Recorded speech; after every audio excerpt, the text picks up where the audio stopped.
어제 오전 일부 주의 정부 청사에 폭탄이 설치됐다는 허위 신고가 잇따라 접수돼 직원이 대피하는 등 소동이 벌어졌습니다. 뉴욕 남부지방법원이 육군사관학교 웨스트포인트의 소수인종 우대 입학 정책을 폐지해달라는 보수단체의 소송을 기각했습니다. 뉴욕시 국립병원 11곳에서 마스크 착용이 다시 의무화됐습니다. 오늘 오전 중부 아이오와주의 한 고등학교에서 총격 사건이 발생했습니다. 미성년자 성착취 파문으로 충격을 줬던 억만장자 제프리 앱스타인의 재판 관련 문건이 공개됐습니다. 유명인들의 이름이 다수 포함돼 파장을 일으키고 있습니다. 이상은 이 시각 주요 뉴스입니다. 시청자 여러분 안녕하십니까? KBN 뉴스입니다. 어제 오전 일부 주의 정부 청사에 폭탄이 설치됐다는 허위 신고가 잇따라 접수된 것으로 알려졌습니다. 전 직원이 대피하는 등 한바탕 소동이 벌어졌습니다. 오동윤 기자가 보도합니다. 어제 조지아와 켄터키, 미시시피, 몬태나주는 주 청사에 폭탄이 설치되었다는 허위 신고가 잇따라 접수되었습니다. 조지아주 총무부의 가브리엘 스털링 최고 운영자는 어제 오전 8시 30분께 애틀란타에 위치한 주 청사에 대한 폭탄 설치 신고를 접수받았다며 접근을 삼가해달라고 발표했습니다. 이후 조지아주 공안부는 애틀란타에 위치한 주 청사를 수색하고 폭탄이 없다는 사실을 확인한 후 오전 9시에 주 청사를 재개방했습니다. 켄터키 주지사 앤디 버시어와 미시시피 주청사, 몬태나 주청사도 비슷한 폭탄 설치 협박을 받은 것으로 알려졌습니다. 미시시피 주청사는 건물 전체가 폐쇄되었고 주의회 회의도 중단되었습니다. 몬태나주 청사도 2시간 동안 폐쇄되었습니다. 코네티컷, 와이오밍, 미시간주에서도 유사한 협박을 받았지만 주 청사는 폐쇄되지 않고 정상 운영되었습니다.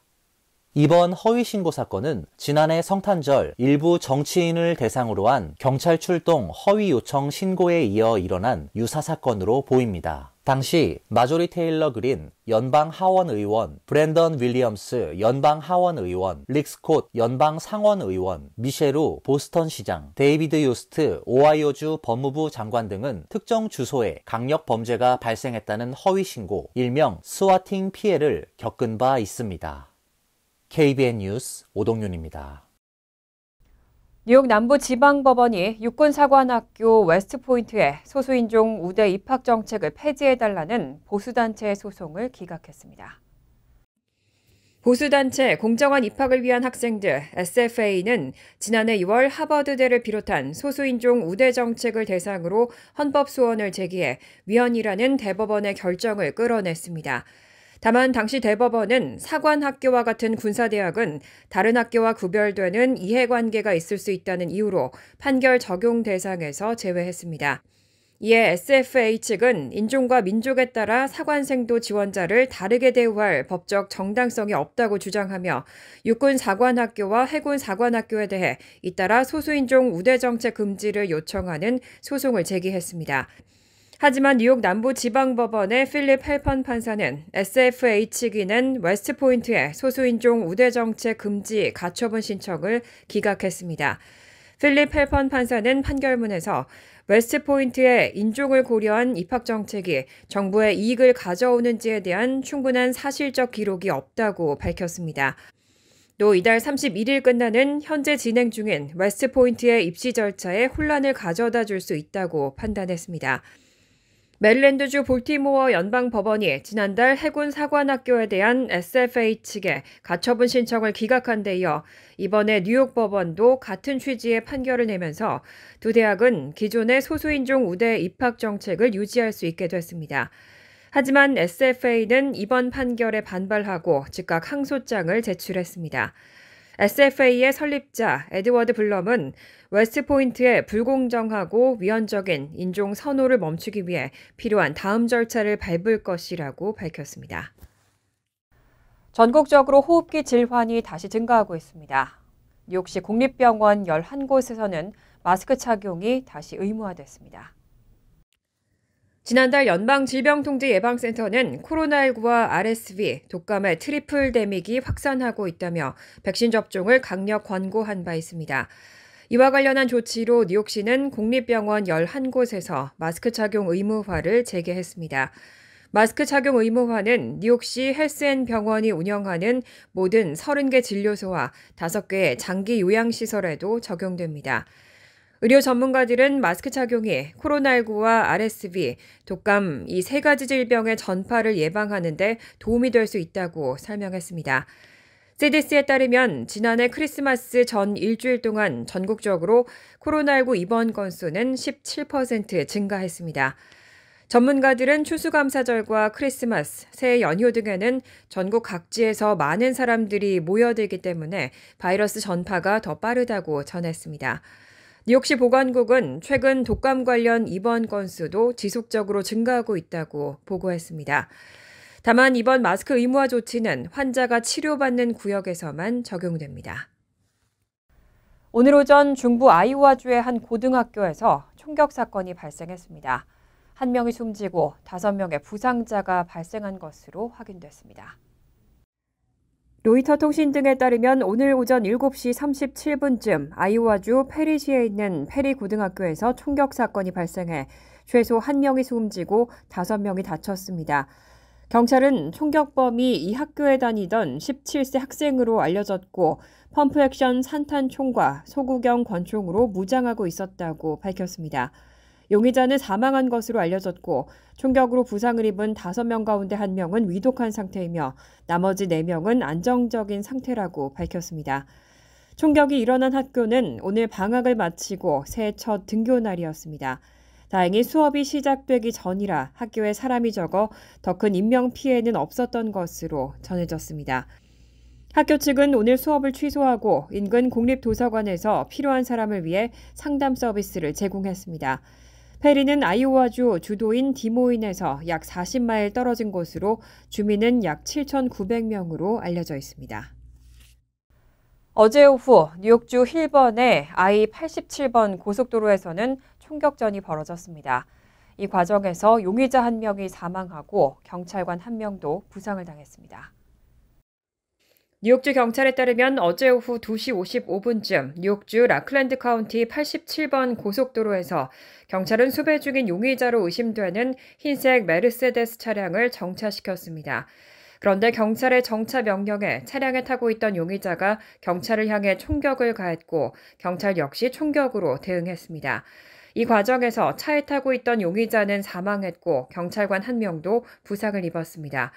사망한 용의자는 이날 오전 알바니에서 발생한 살인사건의 용의자로 수배 중이었던 것으로 알려졌습니다.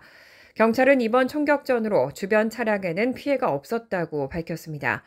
경찰과의 총격전과 그에 따른 조사로 인해 87번 고속도로 15A 출구 인근 남쪽 방향 차선이 몇 시간 동안 폐쇄됐고 저녁까지 심각한 교통정체가 발생했습니다. 밥 메넨데스 뉴저지 상원의원은 뇌물수수 혐의로 기소돼 조사를 받고 있는데요. 또 다른 뇌물수수 혐의로 추가 기소됐습니다. 뉴욕 맨하튼 연방검찰이 메넨데스 의원을 추가 기소했습니다. 검찰에 따르면 메넨데스 의원은 미 부동산 개발업자 프레드 다이버스를 카타르 왕실 일원과 카타르 투자회사 대표에게 소개해줬습니다. 이후 다이브스는 카타르 왕실이 설립한 투자회사로부터 4,500만 달러의 투자를 받았습니다. 검찰은 메넨데스 의원이 다이브스와 카타르 투자회사 간 금융거래가 논의되던 시기 여러 차례 카타르 정부를 지지하는 공개 발언을 했다고 주장했습니다. 또 이에 대한 대가로 수십만 달러의 현금과 금괴, 고가의 명품 시계 등을 뇌물로 받은 것으로 알려졌습니다. 한편 메넨데스 의원의 변호인은 이런 추가 기소에 대해 근거 없는 가정과 기괴한 추측만 난무하고 있다며 검찰이 기소가 아닌 박해를 하고 있다고 주장했습니다. 앞서 메넨데스 의원은 지난해 9월 뇌물수수와 외국 대리인 등록법 위반 등의 혐의로 기소됐습니다. 당시 검찰은 메넨데스 의원 자택에서 55만 달러의 현금과 함께 10만 달러 상당의 금괴 13개를 압수했습니다. 메넨데스 의원은 자신에게 뇌물을 준 이집트계 사업가와 이집트 정부의 계약을 성사시키기 위해 이집트에 외교 정보를 넘겨준 혐의를 받았습니다. 이후 메넨데스 의원은 상원 외교위원장 자리에서 물러났지만 의원직은 유지하고 있습니다. 미성년자 성착취 파문으로 충격을 줬던 억만장자 제프리 앱스타인의 재판 관련 문건이 공개됐습니다. 빌 클린턴, 트럼프 전 대통령, 영국의 앤드류 왕자 등 유명인들의 이름이 포함돼 다시 파장을 일으키고 있습니다. 미성년자들을 상습, 성착취한 혐의로 체포됐다가 사망한 억만장자 금융인 제프리 앱스타인과 밀접하게 교류한 유력 인사들의 명단이 공개됐습니다. 문건에 이름이 포함됐다는 사실이 앱스타인의 성범죄에 연루됐다는 걸 증명하진 않지만 충격적 행각을 벌인 그와 어울렸다는 사실만으로도 파장이 일고 있습니다. 2016년 앱스타인을 고발한 요한나 쇼베르크의 증언에 따르면 앤드류 왕자는 2001년 앱스타인의 맨하튼 타운하우스에서 자신의 가슴에 손을 얹었고 또 다른 피해자인 버지니아 주프레는 미성년자 시절 앤드류 왕자와 강제로 성관계를 맺었다고 여러 번 폭로했습니다. 앤드류 왕자는 혐의를 전면 부인했지만 왕실 직위를 박탈당했습니다. 클린턴 전 대통령은 문건에서 50차례 이상 언급됐고 2002년 앱스타인의 성착취 피해 여성에게 안마 시술을 받는 사진도 공개된 바 있습니다. 트럼프 전 대통령의 이름도 문건에 포함됐는데 앱스타인과 자가용 비행기로 여행을 한 것으로 보도됐고 2009년 사망한 마이클 잭슨과 유명 마술사 데이빗 코퍼필드도 앱스타인의 플로리다주 맨션을 방문했다는 진술이 나왔습니다. 특히 코퍼필드는 쇼베르크에게 앱스타인이 다른 소녀들을 조달해주는 대가로 그의 소녀들에게 돈을 지불하는 걸 알고 있느냐고 물었다고 언급했습니다. 코퍼필드가 앱스타인의 범죄 행각을 알고 있었을 가능성이 크다는 점을 시사하는 겁니다. 또 함께 공개된 녹취록에는 성착취 피해 여성이 헤지펀드 소유주 글렌 더빈, 조지 미첼 전 상원의원, 빌 리처드슨 전 뉴멕시코 주지사 등과 성관계를 가졌다고 증언했습니다. 문건에 거론된 인물들은 모두 의혹을 부인해왔습니다. 난청 환자가 보청기를 꾸준히 사용하면 조기 사망을 예방할 수 있다는 연구 결과가 발표됐습니다. 워싱턴 포스트가 질병통제예방센터의 연구 결과 정기적으로 보청기를 사용하는 난청 환자의 조기 사망률이 보청기를 사용하지 않는 경우보다 24%나 줄어들었다고 보도했습니다. 질병통제예방센터는 1999년에서 2012년 국민건강영양조사에서 평균 48.6세인 약 10,000명을 대상으로 청력검사와 보청기 사용에 대한 설문을 진행했습니다. 이 중 난청 환자는 1,853명이었는데 일주일에 최소 5시간 이상 보청기를 사용한 정기 사용자는 12.7%, 5시간 미만인 비정기 사용자는 6.6%였고 80.7%는 보청기를 사용하지 않았습니다. 연구팀은 이들의 사망률을 2019년 12월 31일까지 추적 관찰했습니다. 그 결과 보청기를 정기적으로 착용하는 환자는 나이와 성별, 사회 경제적 지위와 인종, 건강보험과 청력 손실도 기타 건강 상태에 관계없이 보청기를 착용하지 않은 사람보다 사망률이 24% 낮았습니다. 서던 캘리포니아 대학 측은 보청기는 청력에 도움을 주는 것을 넘어 실제로 건강에 도움이 된다는 사실이 확인됐다며 정확한 인과관계는 밝혀지지 않았지만 난청 치료를 통한 인지기능 회복, 우울증 예방 등 여러 효과가 동반되는 것으로 보인다고 설명했습니다. 연구팀은 난청 환자에게 일주일에 최소 하루는 보청기를 사용할 것을 권장하고 매일 사용할 경우 효과는 더 커진다고 설명했습니다. 다만 연구팀은 보청기가 모든 경우의 사망률을 낮추는 것이 아니라 부분적인 도움을 주는 장치라며 보청기 사용자가 건강에 더 신경을 쓰는 사람일 수 있다는 정도의 변수는 존재한다고 인정했습니다. 간추린 소식입니다. 아르헨티나 연방경찰에 따르면 경찰은 부에노스아이레스 도심 바오 플로레스 지역에서 한국식 노래방 2곳을 운영하며 불법 성매매를 알선한 혐의 등으로 한인 남성 등 7명을 체포했습니다. 경찰은 최근 부에노스아이레스 시내 7곳에 대한 압수수색 및 체포영장 집행을 통해 피의자들의 신원과 다양한 증거물을 확보했고 체포작전에는 무인 비행장치를 비롯해 경찰력이 대거 동원된 것으로 나타났습니다.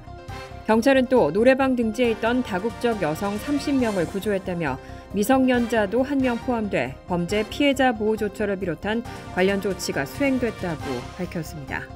한국관세청은 지난 2일 젤리 초콜릿 대마의 달콤한 유혹에 속지 마세요라는 제목의 보도자료를 통해 대마 간식 구매 후 한국 반입 시 처벌 대상이 될 수 있다고 밝혔습니다.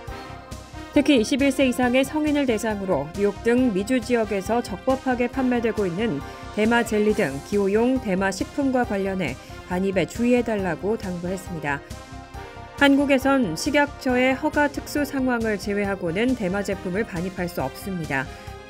식약처는 올 12월까지 마약류 관리법을 개정할 방침이지만 일반 목적 대마 제품 한국 반입은 현재 불가능합니다. 뉴욕주 교육국이 발표한 표준시험 결과 데이터에 따르면 뉴욕주 3에서 8학년 학생 약 100만 명 가운데 20만 명은 지난 봄 치러진 2022-23학년도 표준시험에 응시하지 않은 것으로 드러났습니다. 영어 과목의 경우 전체 학생 가운데 18%, 수학 과목은 17%가 응시를 하지 않은 것으로 파악됐습니다. 학년별 미응시 비율은 3학년 14%에서 차츰 늘어나 8학년은 26%까지 높아졌습니다. 뉴욕주가 표준시험 의무화를 해제하고 해당 시험이 학생들에게 과도한 능력을 요구한다는 이유에서 학부모들의 반대가 심해진 영향으로 분석됩니다. 최근 들어 롱아일랜드 서포 카운티에서 취약 연령 아동들 가운데 호흡기 질환인 백일해에 감염되는 사례가 증가하고 있어 보건당국이 주의보를 내렸습니다. 서포 카운티 보건국은 카운티 일대 취약 연령 아동 및 학부모 108명에게서 백일해 감염 사례가 확인됐다고 밝혔습니다. 감염은 모두 지난해 11월 이후 발생한 것으로 알려졌고 아직까지 이번 사례는 보고되지 않고 있습니다. 백일해는 균 보균자와의 접촉에 의해 확산되는 전염병으로 감염되면 콧물과 미열, 기침, 일시 호흡 정지 장애 등의 증상이 발생합니다. 환율과 증권 소식입니다.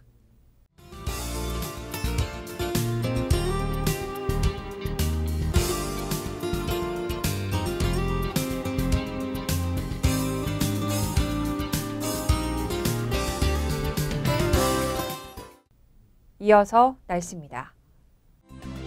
금요일은 화창하겠습니다. 낮 최고 기온은 37도, 섭씨 3도, 밤 최저 기온은 30도, 섭씨 영하 1도로 예상됩니다. 토요일은 흐린 가운데 오후부터는 곳에 따라 눈이나 비가 예상됩니다. 일요일 역시 흐리겠고 눈이나 비가 내릴 가능성이 있습니다. 이상으로 KBN 뉴스를 마칩니다.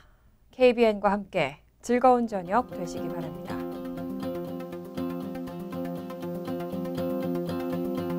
미 동부 최대 한인방송 KBN이 제작하는 KBN 뉴스는 웹사이트 mykbn.com 그리고 유튜브와 페이스북에서 다시 보실 수 있습니다. 좋아요, 구독, 알림 설정은 뉴스 제작에 큰 도움이 됩니다.